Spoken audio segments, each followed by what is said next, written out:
Hi everyone, I'm Pat Prokop in the Heavenly Backyard Garden. Tonight it's going to be a night of astrophotography right out here in the garden. You know, it's been a cloudy, gloomy weather pattern for the last several days across my area. A lot of rain has just fallen, but the sky now has cleared off and it's rich blue right now. And I expect to see a clear sky for tonight. Well, I am the weatherman after all. Anyway, yeah, it'll be clear tonight. So I'm going to have a couple of targets in mind. I'm going to be using a large telescope over here, the Eon 130 millimeter triplet, and then a smaller scope over here, but a wider field of view, the Orion ED80T, which is a triplet telescope as well. And all these together tonight from the Heavenly Backyard Garden. So welcome for a night of astrophotography right here in the Heavenly Backyard Garden.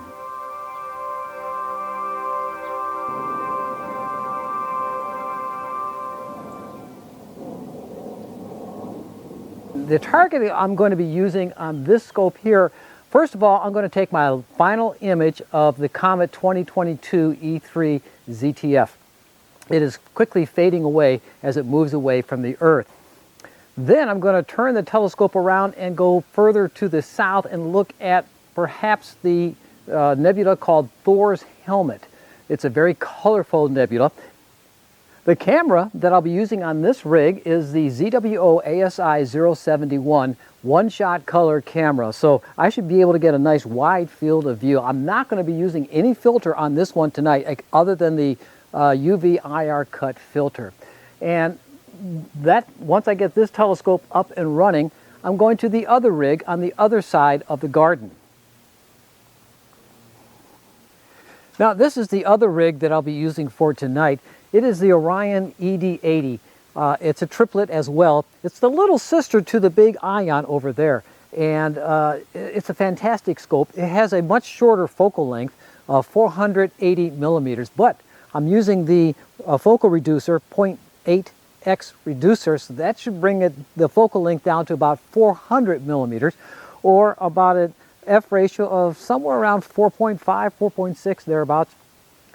And the camera that I'm using is the ZWO ASI 1600 monochrome camera. And I'm going to be shooting in narrowband. And I'm going to be using the hydrogen alpha, the sulfur 2, the oxygen 3, and I'm going to try hydrogen beta. I have a hydrogen beta filter I'm going to try on this. Hydrogen beta is in the blue area of the spectrum, just beyond the blue area of the oxygen 3, which is more or less blue to green side of the spectrum.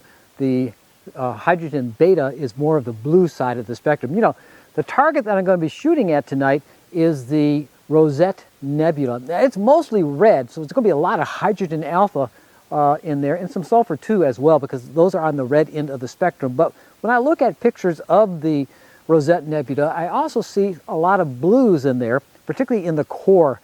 And I want to see if that hydrogen beta picks up some additional blue light coming in from the nebulosity of the Rosette. So with that being said, let's go upstairs and connect all these things to the computers after it gets dark. But before it gets dark, I'm going to try to see if I can see Venus and Jupiter in the same shot. You know, those two are shining brightly in the west-southwestern sky now at sunset, and Jupiter is getting closer to the horizon, and Venus is rising up higher from the horizon, and over the next several weeks they're going to be approaching each other until they touch, and that should be appearance in the sky. They won't be touching each other, obviously, but the appearance in the sky, they'll be almost touching each other. So, you know, keep an eye on the western, southwestern sky for the next several nights as well, if you're out like me that love looking at the sky at night.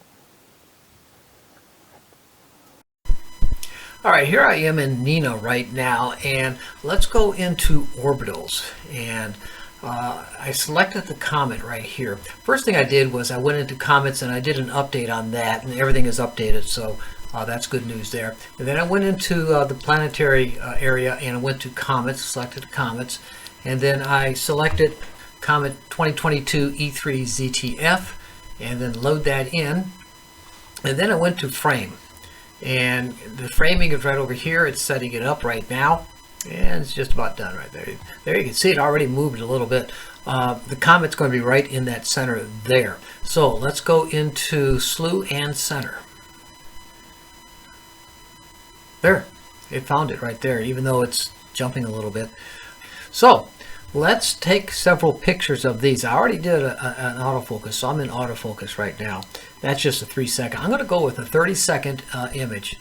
And let's go into framing. Go to add target to a sequence. Simple sequence is fine. Go into here. Let's pick on the time of 30 seconds. If I go much longer than that, the comet's moving so fast it'll blur it. You do not want to dither. I'm not going to track the comet itself. I want some sharp stars. At 30 seconds I should be okay. I'm going to keep the gain at 100 and the offset at 40. I'm going to do just 10. I don't want too many. And right here. Okay, I'm back here with the system. I got the guider working right now. The camera was disconnected. I had to go downstairs outside and connect the camera to the guide scope, which is now working, as you can see over here. I'm getting some decent guiding. And there's a picture of the comet itself. That's a 30-second exposure. Here's the new one coming in. And there, yeah. And let's zoom in on that a little bit.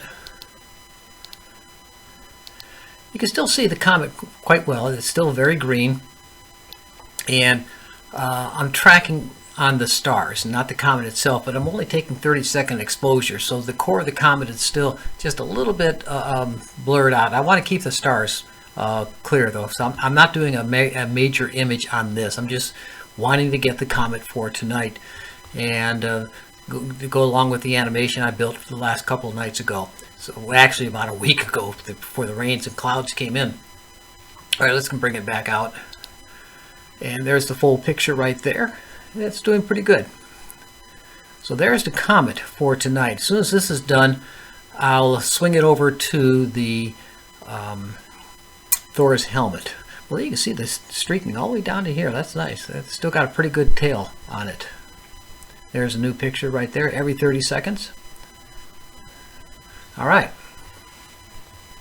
So let's go to telescope number 3 on the Rosette Nebula. Now let's bring it over here. There it is right there. These are the test images, and it looks so far so good. This is in the actually the luminance filter right now. So let's set up our sequence for the Rosette Nebula. And let's go over into framing, add sequence to add target to sequence. Simple sequence will do fine. And let's build up a sequence. This we want to dither. I'm going to dither every 5 frames, and I'm going to keep the gain at 139 at 10. And these are going to be 300 seconds right here. And I'm going to take just 12 each. That's going to be 4 hours total time.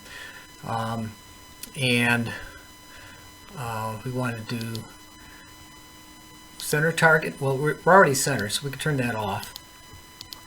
And I'm already autofocused. I'm going to autofocus on filter changes. Now let's go in back to the filter over here.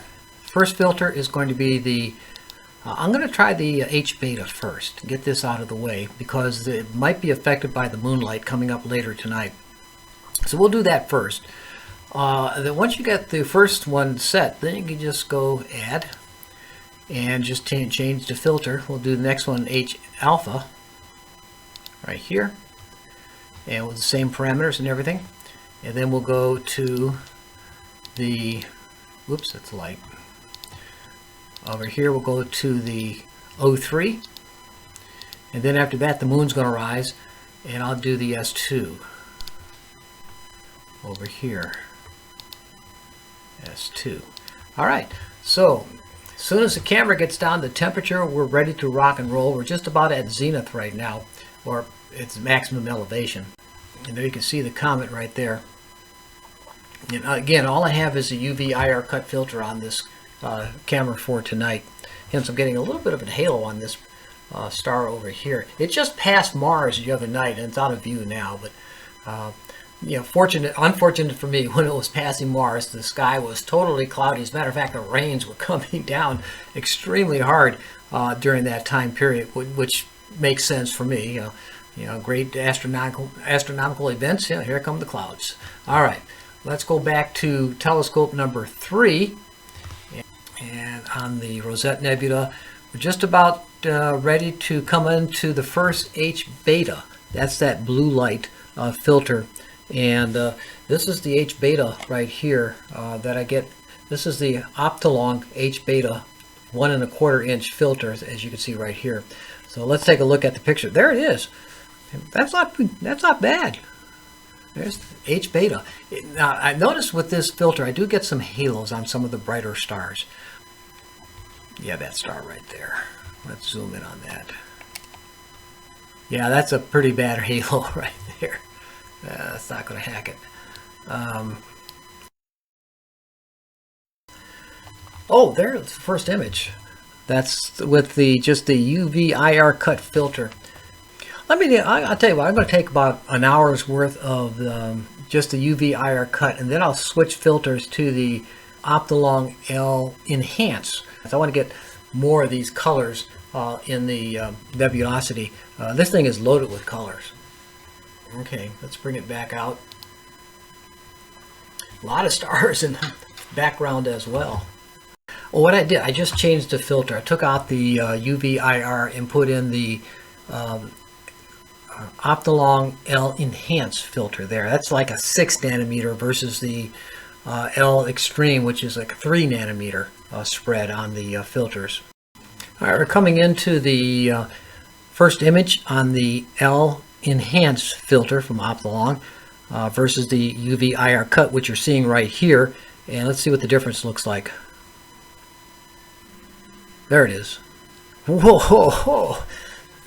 Major difference. First of all, the stars are more compact. You see better color in the stars. And look at that nebulosity. Wow.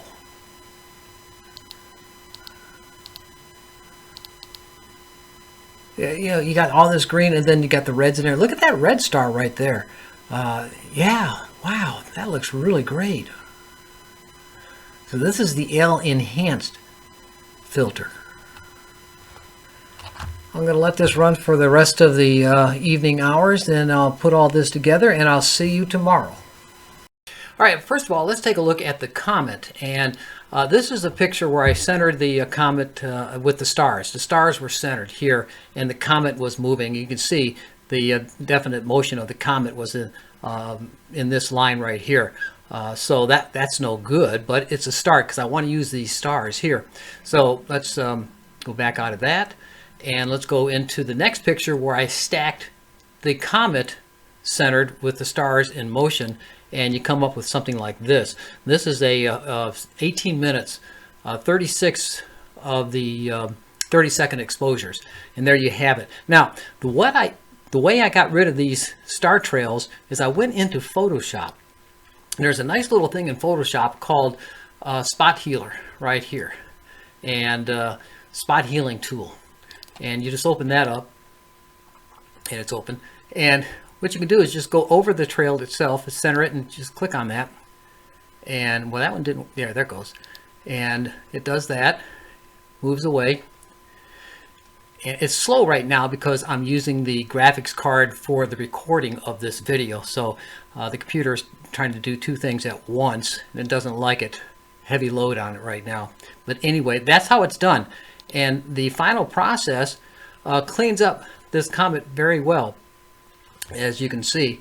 So going over back into the final picture, where I overlaid one on top of the other, the comet came out really nice, as you can see right here.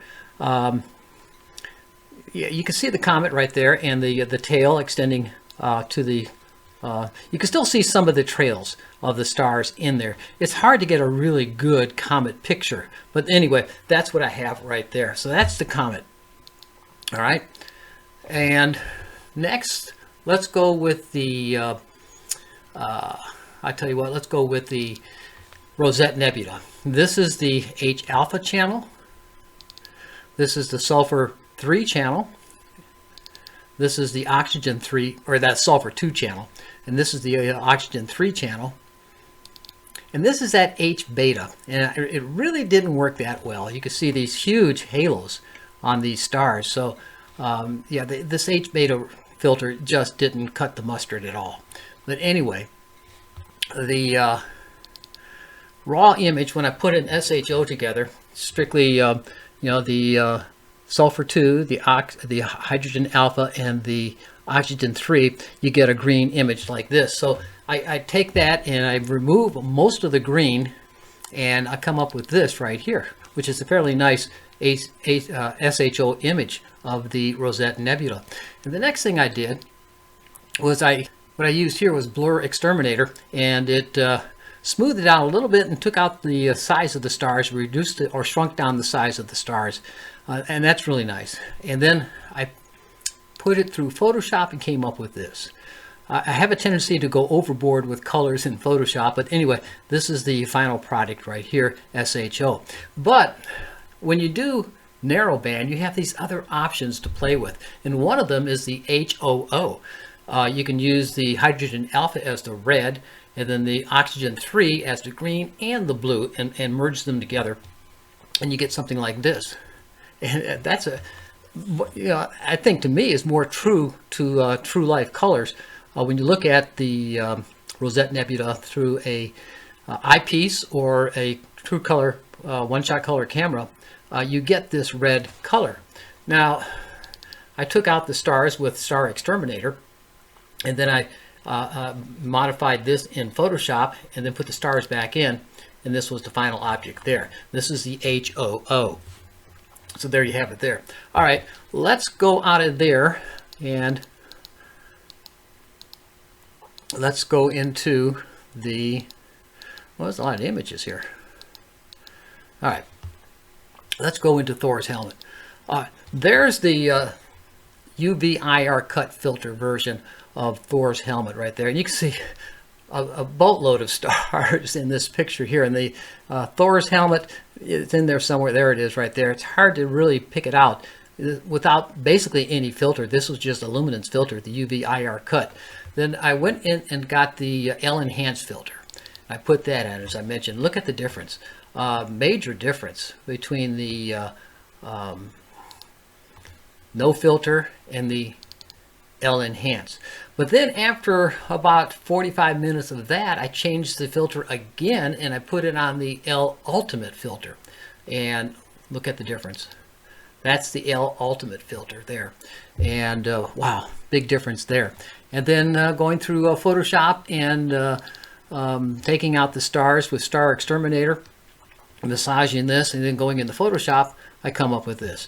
So there's Thor's helmet right there, and you can see the helmet sideways at that, but it's nonetheless Thor's helmet. I guess I can rotate it, and do I have a rotate?